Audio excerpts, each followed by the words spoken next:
Hi guys! Happy Sunday! Welcome back to my channel. Before we get started into our topic, I just want to remind you guys to please like, comment, subscribe, share, follow, all that good stuff. I'm really hoping to grow my channel. Today I want to talk about something that's kind of been happening to me recently, I guess. That would be getting to know the way that my own mind works. I feel like people are like, oh, like that's like common sense, like I know myself. I guess I'm talking more about in terms of like your own illness in itself, or maybe more of like the negative mindset or what causes your onsets, how you get out of onsets. Little personal story time. So when I started this channel, like 6 or 7 videos ago, I guess, like 2 months ago, I was in like a super good place. Like I felt super energetic all the time. I felt very positive. I felt like I had a purpose going throughout my day. About 3 or 4 weeks into making these videos, I'm just using this as a timeline. It's not related to the videos at all.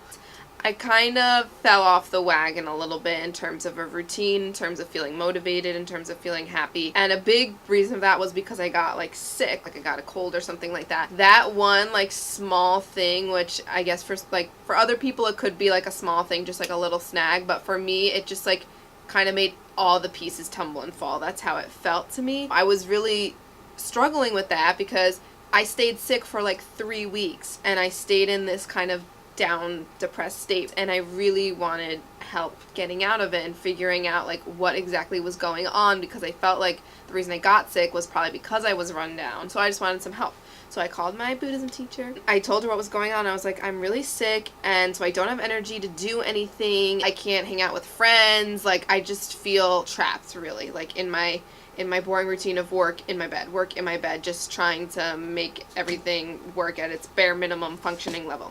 So she was like, well, I feel this is because you're a productive person. Like you gauge like how good your day was, or like how much you should be proud of yourself on how much you get accomplished. So like in a normal Gina day, like you accomplish probably more than the average person, but like that's how you feel good about yourself. And now you're sick and you can't be making all these accomplishments. You feel crappy because you're not being your normal productive self, which is how you would kind of gauge how good you're doing. And I was like, yeah, that's actually a super good point. So that got me to thinking that maybe other people don't realize when they're triggered, what their triggers are. I think sometimes people know they're heading on a downward spiral. They can feel something going not right, and it just keeps heading that way anyway. I think one good piece of advice would be like to know when your downward spiral is coming. Like what are the signs? Like for me, I feel tired, I feel run down, I lose patience with people, my sleeping schedule gets a little wonky, my eating schedule becomes inconsistent, like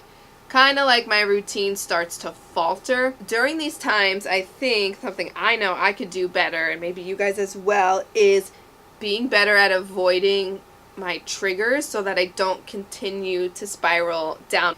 Meaning like a trigger that I know that I have is if I don't sleep enough. So if I see myself heading in that downward spiral, I should get a more consistent sleep pattern and be more strict with my sleep schedule. Or I should just start saying no to things I don't have time for, because I think my patience dwindles because I spread myself too thin, but I keep saying yes to everything anyway. So kind of thinking more in a preventative mindset, because I feel like it's probably easier to prevent the spiral than to get out of the downward place, because that's kind of where I'm at right now, and it just feels like you're crawling up a hole but you have no footholds, no ladder, and you're just pawing at the wall and you're just not getting anywhere, and it sucks. Another piece of advice that my Buddhism teacher gave me is, what do you normally do when you're down? And I was like, I just lie in bed and I'm just mad basically that I'm in a downward spiral, and I just keep questioning myself like, how did I get here? What did I do to get here? Why can't I get out of this? Why does this always happen? I basically just do negative self-talk, which is keeping me down longer. So she's like, okay, so like what would be the exact opposite of that? Probably like tell myself it's okay and I deserve this rest and there's nothing wrong with me and I'm okay to be in this place. And she was like, okay, so if you know that your current negative self patterns aren't working for you to get out of this place, why don't we try the exact opposite? Just give it a try. So overall, my advice would just be know your kryptonite, know what brings you down, and know how to avoid it. And then on the flip side, know what brings you up. If hanging out with friends is something that brings you up, or watching a certain movie, like make time for that. Schedule that for you, and let's prevent those downward spirals before we're fighting to get out of them.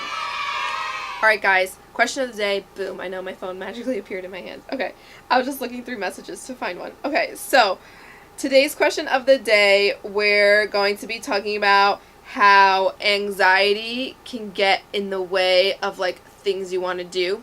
So the person that gave me this question was talking about he's laughing because I threw my the person who asked me this question was specifically talking about auditioning, which I totally relate to. They're like, I am so anxious for these auditions that I'm screwing them up, then I'm not getting anywhere, like I'm self-sabotaging myself.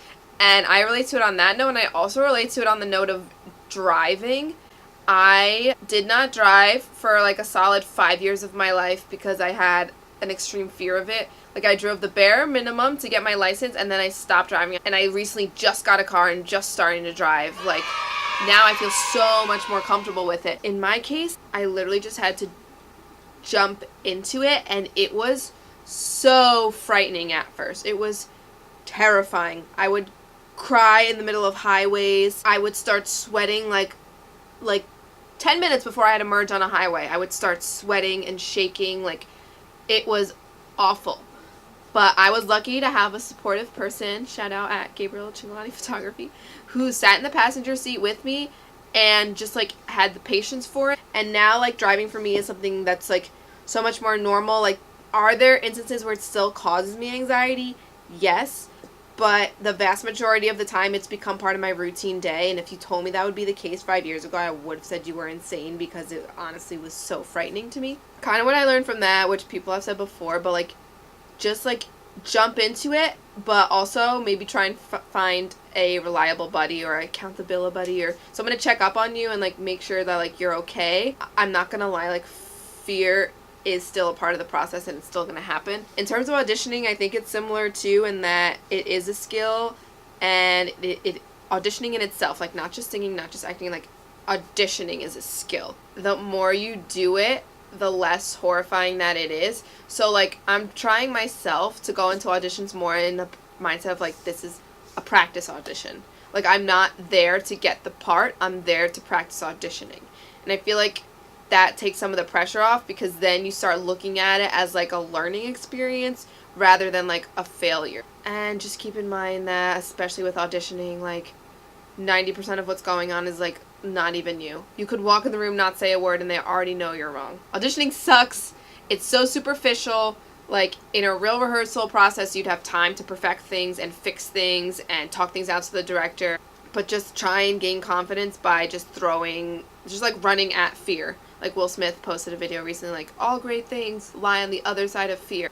That's true. Like, I'm not going to lie, there's no way to take the fear out of it, but you can kind of desensitize yourself to that fear or get more used to the process the more you do it. Grab a friend, practice audition. Alright guys, so that is all for today. Thank you so very much for tuning in. Remember to like, comment, subscribe, follow, share, send me the questions, all that good stuff. Thank you for your support. I love you guys and have a great week. Mwah!